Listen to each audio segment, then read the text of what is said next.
श्री गणेशाय नमः। सभी को नमस्कार। साथियों, भगवान गणेश हमारे नित्य प्रतिदिन के जीवन का एक महत्वपूर्ण नाम है।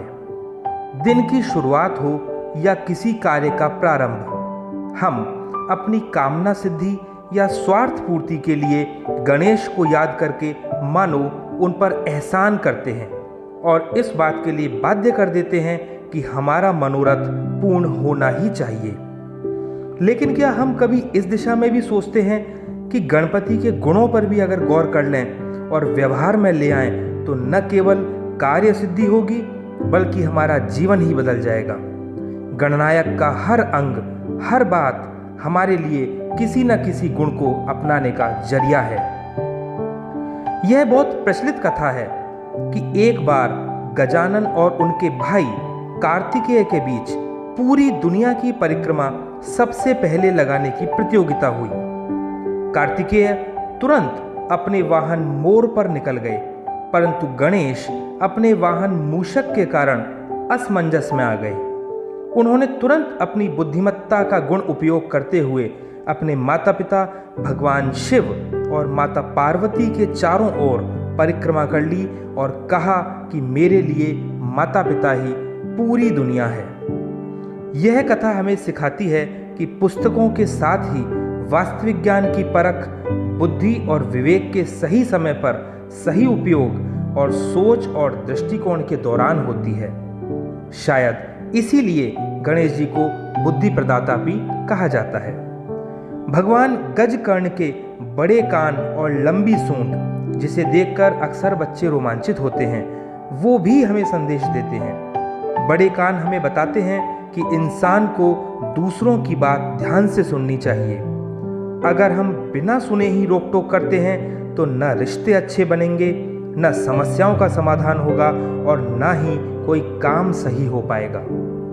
धैर्य और सुनने का गुण जीवन की सबसे बड़ी शक्ति है। इसी प्रकार जैसे वक्रतुंड की सूंड छोटी वस्तु को भी सूंघ लेती है और बड़ी वस्तु को भी निहार लेती है, उसी प्रकार हमें भी छोटी से छोटी और बड़ी से बड़ी बात पर समान रूप से गौर करने का गुण अपनाना है।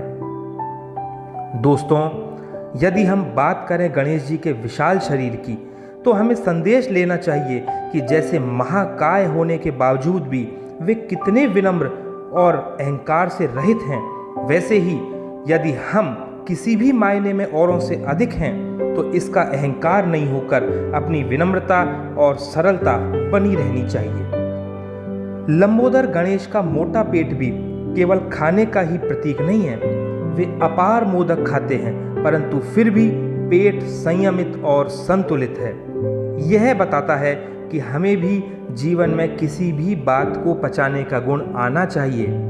सुख दुख, तारीफ आलोचना, सफलता असफलता, हर परिस्थिति में संयम और संतुलन बना रहना चाहिए। कहते हैं, जब महर्षि वेदव्यास ने महाभारत लिखने के लिए विनायक को जिम्मेदारी दी तो लिखते लिखते उनकी कलम टूट गई और उन्होंने तुरंत अपने दांत से लेखनी बना ली और लेखन को बिना रुके जारी रखा। यह प्रसंग हमें सिखाता है कि मुश्किल आने पर हार नहीं माननी बल्कि नया रास्ता निकाल लेना है। यही असली क्रिएटिविटी और समस्या समाधान का गुण है।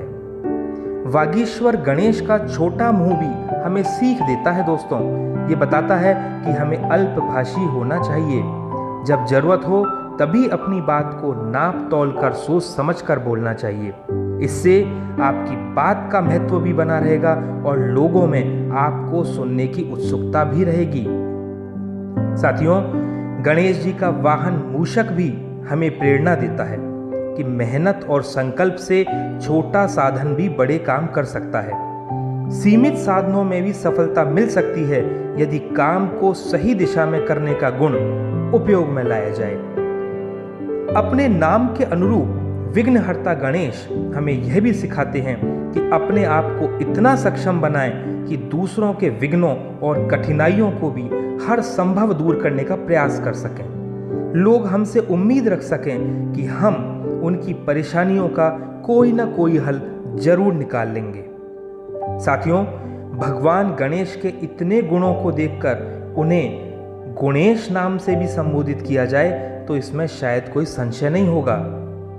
हम भगवान गणपति की इन खूबियों, इन गुणों को अपने जीवन में पूर्ण रूप से उतारने का प्रयास करें, जिससे एक श्रेष्ठ व्यक्तित्व बनकर अपने जीवन को उन्नति की ओर अग्रसर करें और दूसरों के जीवन में भी खुशियां फैलाएं। आज के लिए बस इतना ही। फिर मिलेंगे नए विचारों के साथ। जय गणेश, जय गुणेश, नमस्कार।